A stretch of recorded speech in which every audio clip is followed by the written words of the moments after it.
Good evening, everyone. This is an interesting session because what we are going to talk is basically about the post-COVID opportunity for India. And I have two of the most accomplished, complex theory experts, I would say, on this panel. So it's a privilege to actually have both of them on the same panel.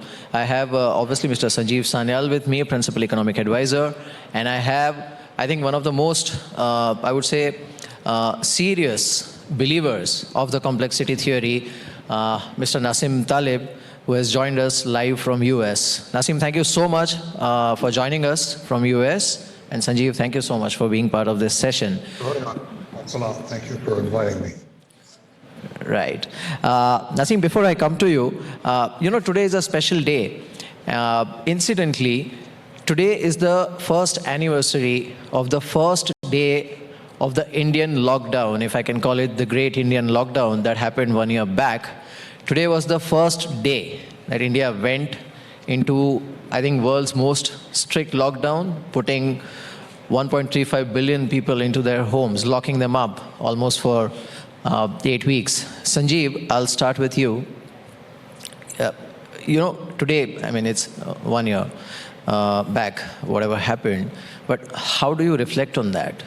Whatever your actions government took at that point in time, and at a very short notice, the most stringent lockdown on the planet was announced. So you're absolutely right. It's exactly 1 year since we went into that big lockdown. And reflecting on it, I would argue that we did exactly the right thing, given the information that we had at that time. So let me explain. As you just mentioned, both Nassim and I are complexity theory people.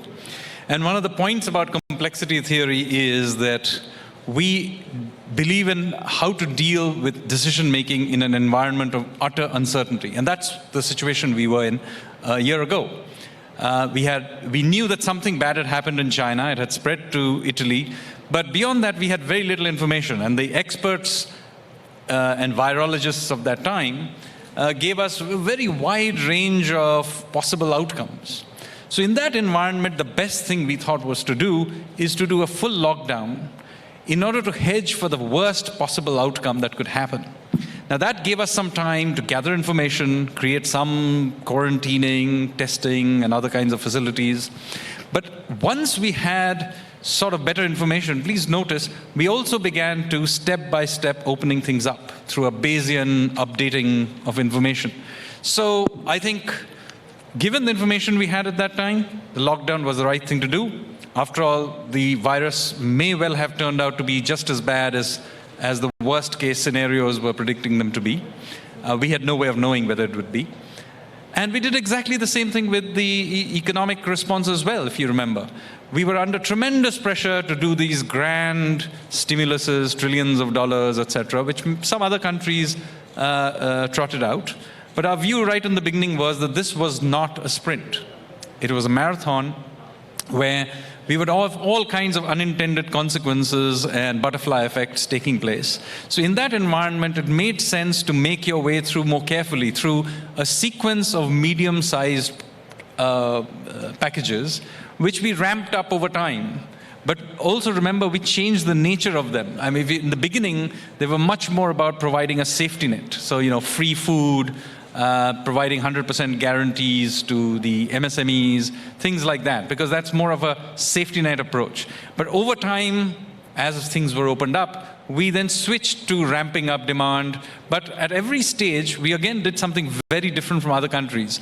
We also put in a lot of effort into supply-side measures, and which again reflects our view that we are dealing with uncertainty. We need to continuously invest into making the system more flexible and be able to respond in this step-by-step kind of way. Nassim, you have a very interesting view on the way governments have responded to COVID, and you yourself are a COVID survivor, so you know the disease, I think, much better than a lot of people who comment on it. How would you rate the Indian response, the way India reacted to COVID? I would say they did what what a wise government should do, which is, in the absence of information, you don't take risks. You just make sure that you're minimizing risks. We had no idea what this disease was about. And then, as my friend here, Sanjeev, explained, as you gain more information, then you relax the measures. You see, if I have absolutely no idea about the safety of the plane, I ground it. And then as I get more information about the plane, I will, let it fly with caution. So basically, that's a precautionary principle. And I think that that measure was extremely wise. And I wish, as a matter of fact, we had such wisdom here, because in the United States, we had a severe problem. It took us an entire year before the federal government mandated PCRs at the border, which could have solved the problem and saved trillions of dollars. So basically, sometimes, even from an economic standpoint, acting quickly can help you in the long run. And then let me warn about one thing: the hindsight explanation. After a fact, I didn't need, I wasn't sick last year. I didn't need health insurance after the fact, okay? So I paid so much money for nothing. Yeah, it was wasted. It's the same argument can be used in any situation where someone is acting in a precautionary way by having, the equivalent of insurance, which is taking for enacting measures and of course measures and policies that are there to minimize risk for the population. Right.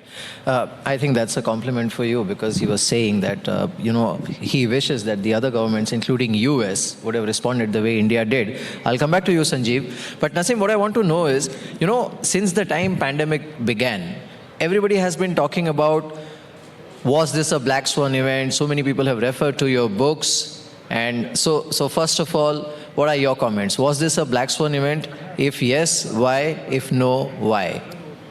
I see. I have a little 12 minutes presentation explaining the thinking that was in the Black Swan.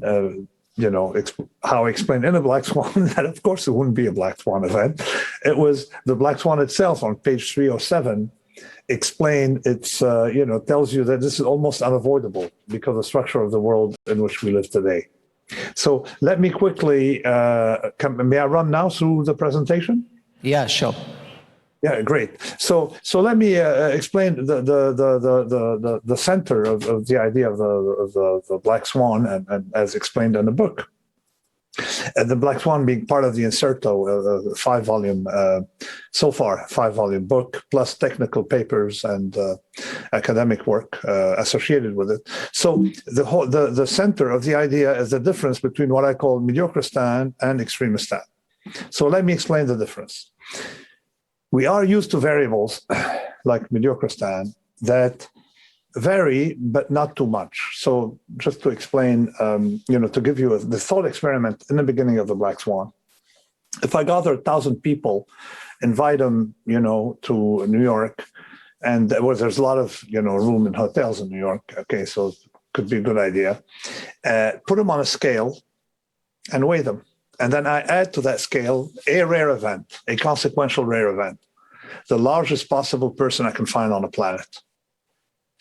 How much of the total will that person represent? Or in other words, how much will the total change?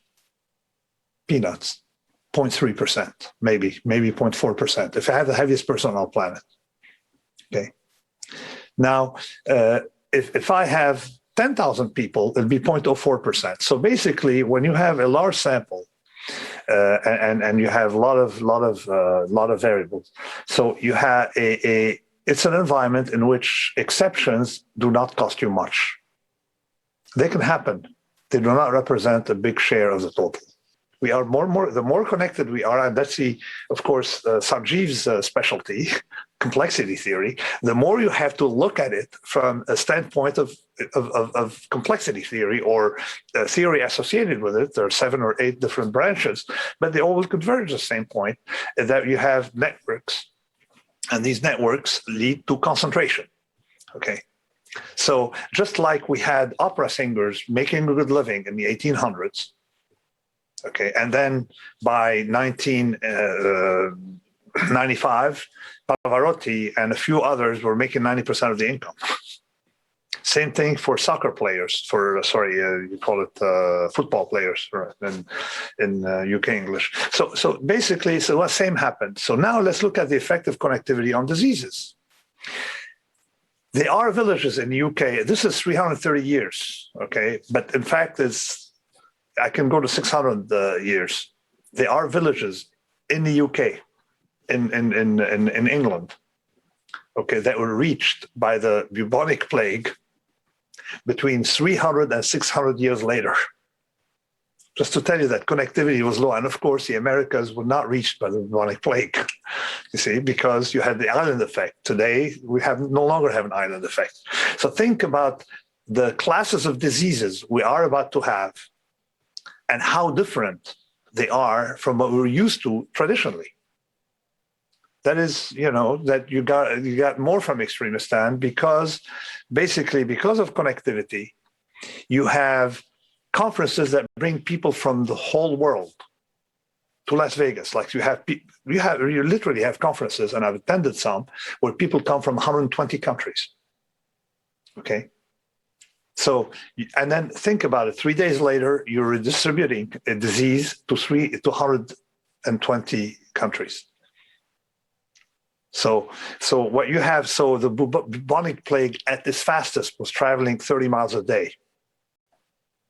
Okay, and look what's happening today. So basically, we live in a different world, more from Extremistan, with winner-take-all effects for diseases. Meanwhile, our grandmothers know that. At least my grandmother, my grandfather, my granduncle as well. They understand the point. But some people who learn a little bit of statistics immediately thinks in terms of Mediocristan. So what I call fortune cookie science or fortune cookie thinking. When this fellow, in the beginning of COVID, we were fighting this misunderstanding of the properties of multiplicative things as compared to static, non-multiplicative risks. And for example, this fellow was saying, we don't shut down the country for swimming pool death. We have about 3,000 Americans die every year drowning in a swimming pool. Compared to, at the time, you had only like 10 people who died of COVID. So they couldn't understand why we were more concerned by COVID than swimming pool death or fall from ladders, same order of magnitude, between 3,000 and 4,000 a year. Because if I drown in my swimming pool, my neighbor is not more likely or less likely to drown in her or his swimming pool. As a matter of fact, maybe less likely, okay? Because as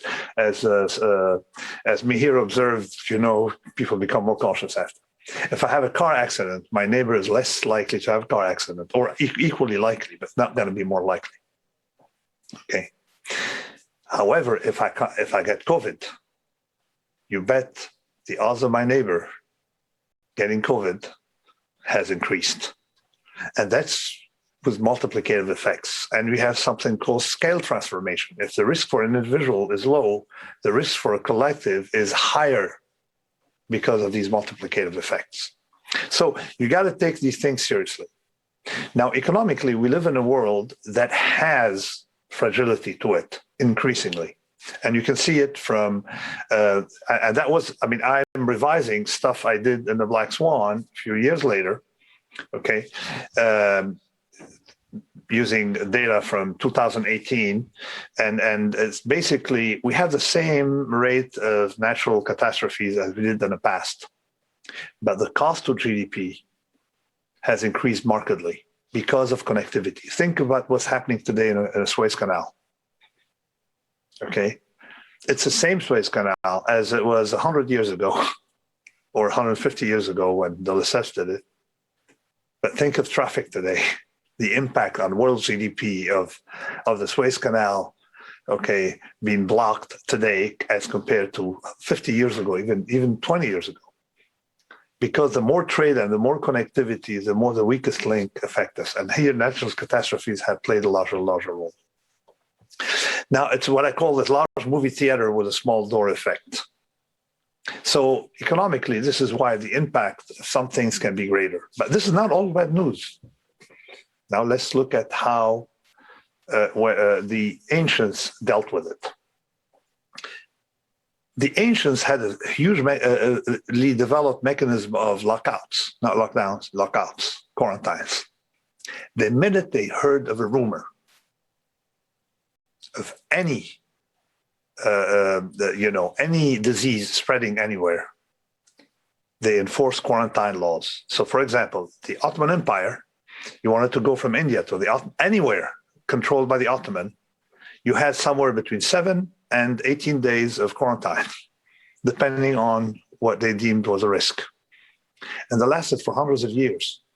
Between the Habsburg Empire, this is called the Lazaretto, it was peppered. The whole border between the Habsburg and the Ottoman Empire was peppered with places like that, where they put you in for 40 days, up to 40 days. It's called a quarantine, because it was up to 40 days, where they put the travelers. So just to make sure that what little connectivity they had did not harm them as much as what happened during Justinian's plague and, of course, the Great Plague in the 1300s. So basically, they understood. So now, let's say the ancients understood how to do it.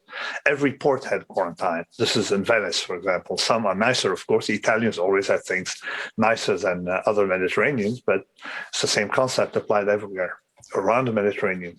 Marseille, Genoa, Beirut has a neighborhood called the quarantine, because all the ships had to start to Beirut, and people because of the Ottoman law, had to be quarantined. So now what's happening, I conclude with the following, that something tells me that something in the East, and the East, I count myself as a Mediterranean, as part of the East, because this is our block of culture. We do not like geronticide. So I'm going to say that our grandparents, of course, would have understood the difference between COVID and drowning in the swimming pool, that something is multiplicated. They probably would not be able to articulate it, but they understood it. Likewise, they had moral values that have been absent in Northern Europe during this. So something tells me that the countries that did well through COVID would continue to do well in the future, whether economically, health-wise, medically, or I would say ethically.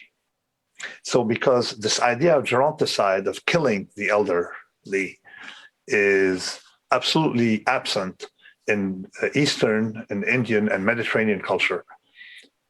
And you can see what the respect we have for the elders, whereas Europe decided to say, okay, at some point, let's do herd immunity and let the elderly die. People don't realize that the word senator means elderly in Latin, and the word sheikh in Arabic means the eldest. So your seniority in society is inverse to what it is today in traditional societies, and you keep the elders because of their wisdom, because at least they can explain to you that this policy is wrong, and we're losing that. So that was my conclusion, and thank you very much for letting me present the main points of the Black Swan, and to insist that if there's something that's not a Black Swan, it is a pandemic. Thank you. Right. Nassim, I'll come back to you, but the key takeaway, Sanjeev, from what Nassim just mentioned, is that obviously with the kind of connectivity that we have, we are going to we'll keep getting into situations where we'll have to deal with such pandemics. But I think the most important point that he made, and I think probably you can throw some light on it from Indian point of view, because obviously there have been discussions that while India is vaccinating the elderly people, and the workforce which is actually moving around, probably spreading the disease, they are not receiving the vaccines. What I'm hearing from Nassim is actually quite contrary to that argument, that we should actually start vaccinating the elderly first. First of all, your response on that. So I just heard the wonderful presentation, and let me show you how almost all the things that he talked about are parallel in many ways to the way we think about it and the kinds of policies we take. So, for example, in the beginning of his presentation, he talked about the fact that, look, the world is becoming increasingly more connected. Right. And there are network effects, and the transmission, consequently, of shocks is much faster and more powerful. The unintended butterfly effects, etc., will therefore be also, quite more frequent, and so on. Now, how does this inform the way we make policy? Now, first of all, note that pandemics and viruses are not the only kind of these shocks. There are all kinds of other such shocks. So you can have financial shocks. We are hyper-connected, and a financial shock in one part of the world transmits through the rest. You can have supply chains break down. You just have a problem right now in the Suez. 100 years ago, this would have been an academic problem to somebody sitting in Delhi, but it's not. I mean, it will mess up all kinds of production systems around the world just because one ship got stuck somewhere on the Suez. So these are now things that transmit through these networks around the world. Now, this is a good context in which we can think about Atmanirbhar Bharat. Atmanirbhar Bharat, or self-reliant India, if you translate it loosely into English, is very often presented as some sort of a return to pre-1991, import substitution. This is totally not the case. I have absolutely no interest in driving around in an ambassador car. But we do think that you need to invest much more into resilience than you would if you were taking a sort of more neoclassical kind of view of the world. So unlike, for example, what many economics textbooks will tell you or many MBA courses will teach you, complexity theory people are not merely concerned with efficiency. We are just as concerned with resilience, because our worldview is naturally all about random shocks and things going wrong. So consequently, we think a lot about this. And so let me show you how Atmanirbhar Bharat can be thought of in a different way. So just one second. So are you somewhere suggesting that too much of efficiency is actually counterproductive? Without taking into account random shocks, yes. Right. Nassim, you want to add to that? You are saying something. Yeah, I want to add. It's very simple. If you drive 50 miles an hour, you'll be okay arriving to destination. If you drive 500 miles an hour, the odds of getting to the destination become zero. So this idea of speed, for example, so the fastest way to drive may be 50 miles per hour. You see, or 60 miles or 100 miles per hour, not 500. Likewise, the most efficient way, it's effectively, there's a difference between cosmetic efficiency, or what I call pseudo-efficiency, and risk-adjusted efficiency. If you adjust by risk, so you get different results, and that's the resilience that our friend is talking about. Right. So let me explain this. Yeah. Let me explain it exactly in these ways. About a year ago, we discovered that India, for all its fame as a pharmaceutical to the world, producing generics for the world and so on, we were totally dependent on single sources, particularly in China, for certain APIs and inputs into our pharmaceutical industry. Now, if we, for example, now what we are doing is trying to encourage at least the key ones to be made in India. Now, this is not protectionism in the traditional way. What we are really trying to do is to increase the resilience of a globally competitive industry. This is not import substitution in the Nehruvian sense at all. And so same sort of concept goes, for example, in our view of social capital. India has survived this shock, at least in part because of our social capital, the fact that even today our family systems and traditions, etc., are intact. Anybody here will be able to tell you that, family was a very important part of it. And that is, again, what Nassim was talking about.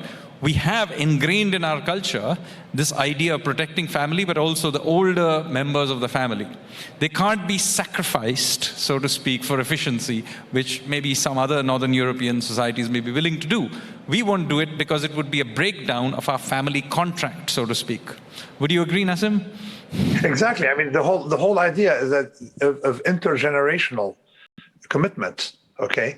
For example, I treat my parents in a way that I would like my children to treat me and my grandchildren to treat my children. So you have these pacts, these intergenerational pacts that have arisen in the East, okay, with what we call the silver rule or the golden rule, that have economic culture that spread in Northern Europe over the past, whatever, since, classical economy, neoclassical economics, what I call the naive version of it, started spreading there. The fact that we believe in efficiency, we believe in, but it can't be too naive. That's the point. Right. Coming back to the post-COVID opportunity for India, and Nassim, I want to know your views here. One part is how India responded to the threat of COVID. In fact, today as we speak, we are dealing with almost, if I may use the word, second wave. But the way I look at it, the economy is moving, things are moving. We don't require a national lockdown the way we did last year. So obviously, a lot of thought process has gone behind this whole mechanism. And Sanjeev, I'll come to you for that. But Nassim, what I want to know is, you mentioned that the companies and countries which were effective in dealing with COVID are going to do better in the coming decade or in the coming years. If you can elaborate on that point. Exactly. So I classify things in 4 categories. Those who did well under COVID and will do well in the future. Those who did well under COVID, but we're not sure because, it could be transitory. Those who did poorly under COVID, like dentists, but or plastic surgeons, or your family doctor, but will do well later. Okay, because the demand, or tourism, for example, and then of course the category of those who did poorly under COVID and will do poorly after. So let's focus on the first 2 categories: those who did well under COVID. Anyone in technology will tell you, okay, that COVID has been a blessing for them. And I'm going to give an example of 2 kind of people. There's this waiter, in the restaurant I go to often, who, of course, New York, shut down the restaurant, lost the job. So called up to say, hey, can I offer some help? Say, are you kidding? What? I'm making 3 times at least the money I was making before. Say, what? Say, yes. How? Delivery, my friend. So you have 2 kind of people. Those who, when they're hit with something at the individual level, okay, they sit down and wait for the government to come rescue them, okay, and they become hopers. And then you have category of people who say, okay, there got to be some money to be made there. Let's make lemonade out of this lemon. There got to be some opportunities. There's got to be wins. Let's build windmills. Okay, so that category of people, and you see them around. I saw another friend, same thing. He has a gym, and of course, gym were hit the hardest in America, and because you can't go to the gym, you still can't go to the gym. And so I called him up. He said, "I'm making a fortune." Setting up gyms in people's homes, okay, and luckily I bought the equipment before these distortion supply chain, because you can't buy weights here. They're all made in China, and you have to wait 6 months. Anyway, so you have categories of people. So you can generalize to companies. Some companies have done well under COVID. So, and I think that some individuals have thrived, even family-wise under COVID. They know how to work Zoom, home office. So the first category, those who did well under COVID and will do well in the future, also, as I said, apply to countries. The countries that have done the best are Asian countries, who showed a lot of maturities in dealing with it. They understand liberty. Even Australia, so maybe it's not very connected, so they benefited from being an island, but nevertheless, they showed that people in that part of the world, whether north or south, have shown an extremely high amount of wisdom. And then you see the foolishness from Sweden to the United States under Trump, to the Northern Europe, some other parts like Northern, like France, even France now under Macron. So you see the foolishness of what's happening, and the lack of understanding of the urgency, and these false dichotomies. They think, oh no, it hurts the economy to have. It doesn't hurt the economy to have lockdown. The Chinese proved that you help the economy by having lockdowns, provided you react quickly. So that first category, I think, is countries that did well. And then let's look at companies that did poorly under COVID and do poorly in the future. There are going to be some permanent changes in both consumer habits, okay, and professional practices. Like, for example, the COVID, effect is seen in real estate, where you have an extraordinarily large amount of real estate for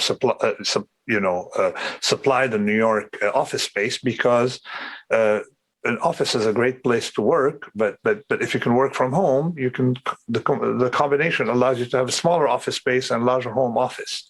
So that reallocation is going to be completely because because of nonlinearity is going to be very disruptive to New York City.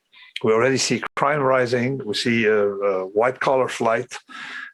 We see real estate prices collapsing in New York City, and this, odds are, will be permanent. I don't understand why people should put up with 2.5-hour commute if they can work on Wednesday, Thursday, and Friday out of their house. So and they understand, and I think the real estate prices understand that very well. The problem of cities like New York is that, as we saw in the 70s, there's a feedback loop that as people get out of New York, you end up with the dangerous elements in New York completely uncontrolled. And so it leads to that some areas are going to be hurt permanently by it.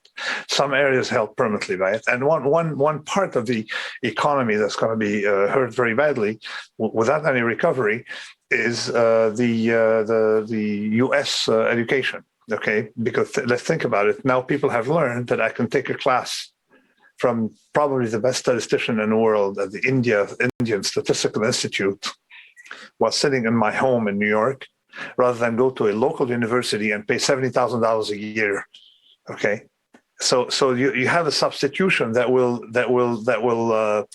change U.S. education, which has been too expensive, and its dominance is unjustified, given that most of the faculty is from other countries.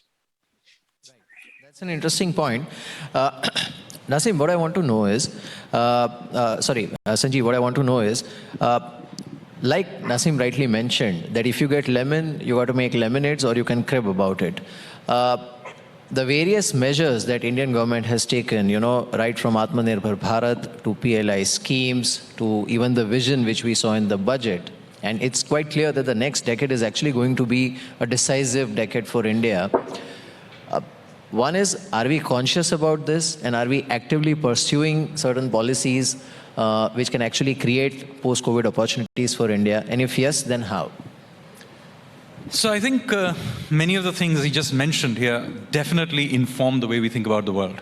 There's no question that the post-COVID world is not a reinflation of the pre-COVID world. I mean, it'll have its own technology, consumer behavior, geopolitics, all kinds of things that supply chains will change, and so on. And the key thing here is to understand that there is no way I, as a policymaker, can guess where this is all going.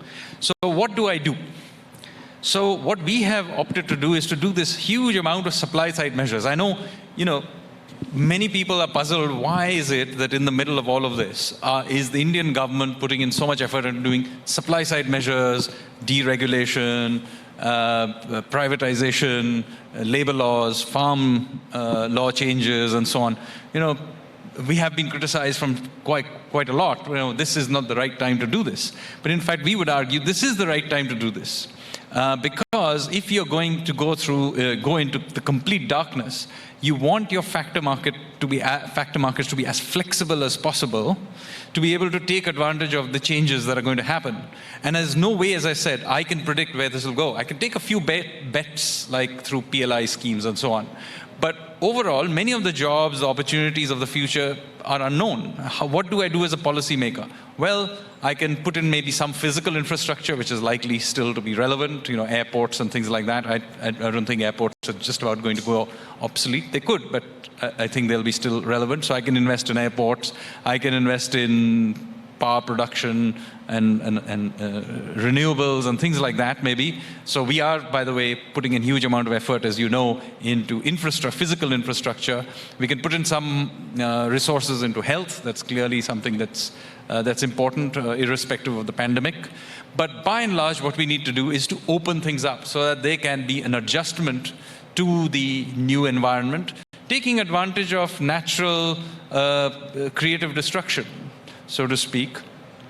And of course, leveraging the animal spirits of the private sector. So if you listen to what, for example, the Honorable Prime Minister has been saying recently, we've got to be able to support wealth creation and innovators and risk takers. And of course, the frustration then consequently also on those things that get in the way, including bureaucracy, which tends to be, try and slow this readjustment. So I think the ideas that you just heard from Nassim are very much part of the way we think about very similar lines of thought. Not surprisingly, we are both complexity theory enthusiasts. But it is a lot about flexibility, dealing with uncertainty, randomness, and unpredictable spread of effects through networks. All of this is very much a part of our thinking process. Right. Nassim, last year when you visited India for India Economic Conclave, I remember one of your comments that probably countries like India need to create a mechanism where it is easy for companies to fail. It is easy for entrepreneurs to fail because then you encourage them to take risks without suffering that kind of heavy, I would say, social and financial costs. Now in the post-COVID scenario, and like you rightly said, that a lot of things are going to change permanently. What is your view? And which are the sectors where probably we need to focus? It's even more so. I mean, now that if you see the sectors that in which failure was something extremely well accepted, the technology, technology fared very well. And when we look at the numbers in America, you see, the stock market is rallying. The stock market is not rallying. Technology stocks are rallying, and as they're getting a bigger share of capitalization. We're switching. The American economy, has been dominated now by technology firms, more so than last time. So my logic to re-explain it to our friends and listening and or watching is as follows. People are afraid of failure. So if you take the most active sector, in the most active country in the world, America has the highest bankruptcy rate in the world. And in America, the sector with the highest bankruptcy rate is technology. And it's the most vibrant one. So now this requires a complete different way of thinking. So in Europe, is plagued by, and of course India as well. Europe is plagued by people who want to help the economy by becoming civil servants. When you're a good student, failing is not an option. But in real life, it's completely different. So you have to encourage people to fail. And if they want to help the planet, go start a business. Start a business. You're helping the planet a lot more because we need people with the guts to fail. You need to make it socially acceptable for people to try, fail, try again, fail again, until they succeed. And without that, we're not going to get anywhere. You end up having good students who you send them to Harvard, they come back, and then they're going to work for a salary. It's nice to have people work for a salary, but the problem is someone got to generate a salary somewhere, and that person is the entrepreneur. So if you look at the countries where it's easy to fail, you will see growth.